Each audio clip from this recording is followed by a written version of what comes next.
کہ اللہ مسبب الاسباب ہے، وہ اسباب کا پابند نہیں ہے، وہ اسباب کا محتاج نہیں ہے، اسباب اس کے محتاج ہے۔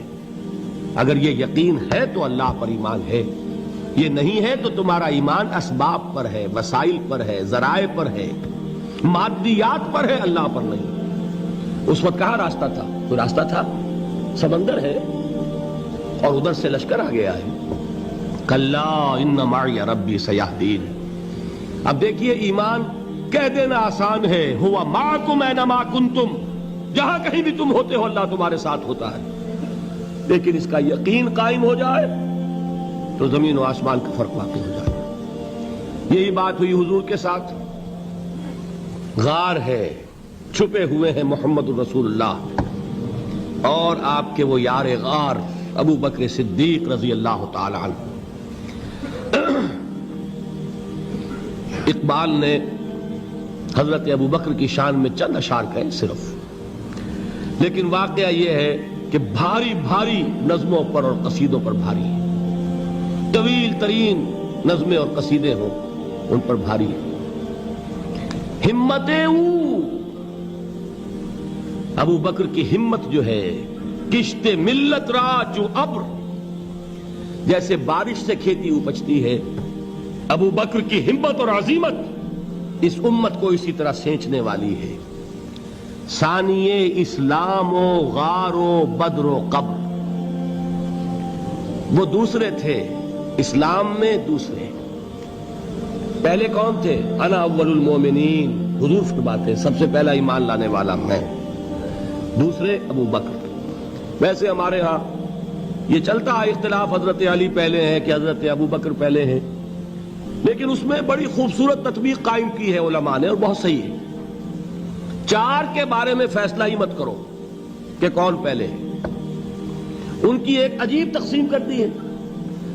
آزاد مردوں میں، بالغ مردوں میں سب سے پہلے ابو بکر، بچوں میں سب سے پہلے علی، خواتین میں سب سے پہلے خدیجہ، اور غلاموں میں سب سے پہلے زید ابن حارثہ۔ بڑی پیاری تقسیم ہے، یہ چاروں ہی پہلے ہیں، ہر ایک کے لیے اولیت ہے۔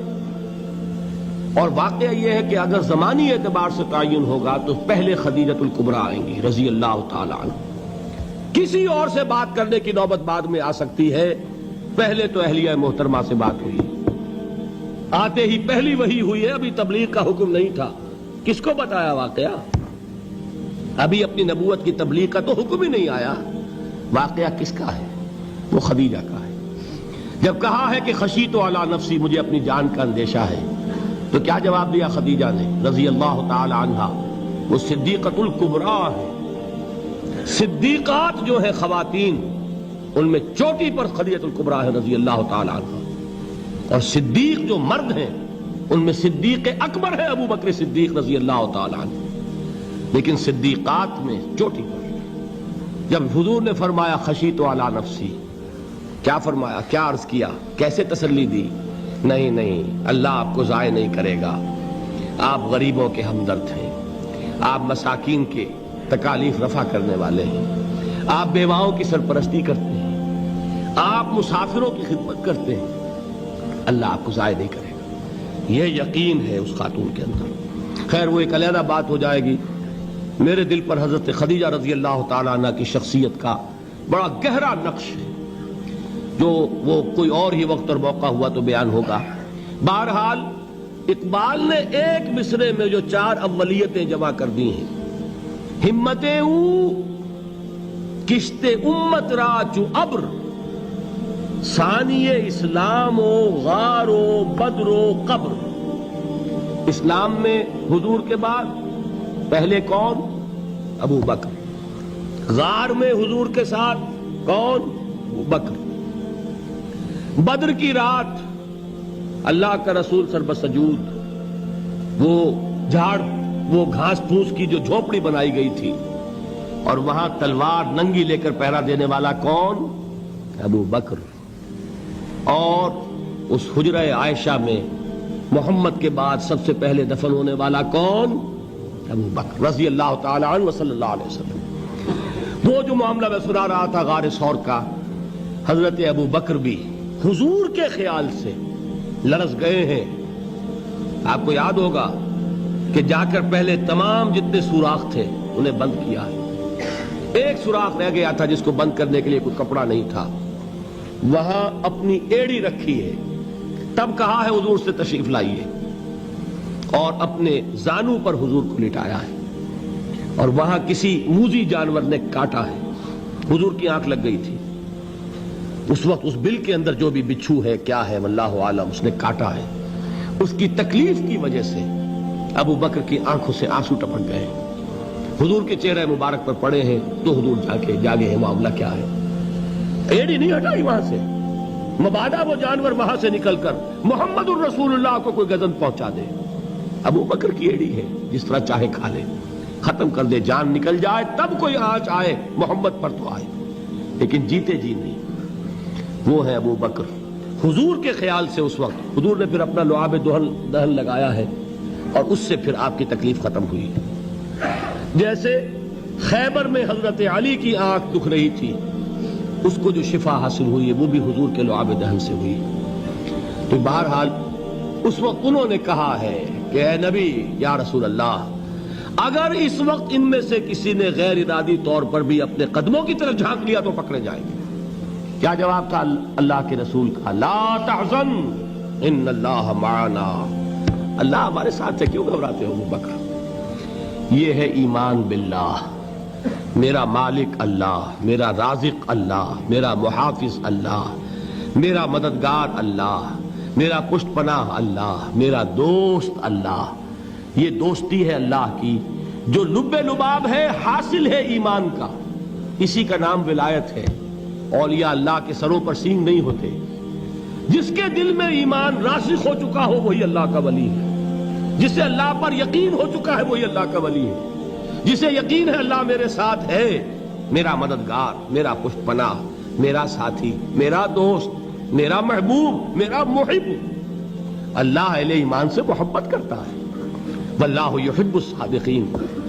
ان اللہ یحب الذین یقاتلون فی سبیلہ صفا کانہم بنیان مرصوص. اللہ محبت کرنے والا, اہل ایمان محبوب, اور اہل ایمان محبت کرنے والے اللہ محبوب. والذین آمنوا اشد حبا للہ. آپ تصور کیجئے جسے یہ رشتہ ایمان یا رشتہ ولایت حاصل ہو جائے, الا ان اولیاء اللہ لا خوف علیہم ولا هم یحزنون. آگاہ ہو جاؤ, اللہ کے دوستوں کے لیے نہ کوئی خوف ہے نہ کوئی حزن ہے. اور میں بیان کر چکا تھا, خوف اور حزن کے خاتمے ہی کا نام امن ہے. زوال خوف, زوال حزن. یہ خوف اور حزن کیوں آتے ہیں بار بار؟ اللہ تخافوا ولا تحزنوا, دونوں آ گئے. الا ان اولیاء اللہ لا خوف علیہم ولا هم یحزنون, پھر وہی دو. وہ کیوں ہے؟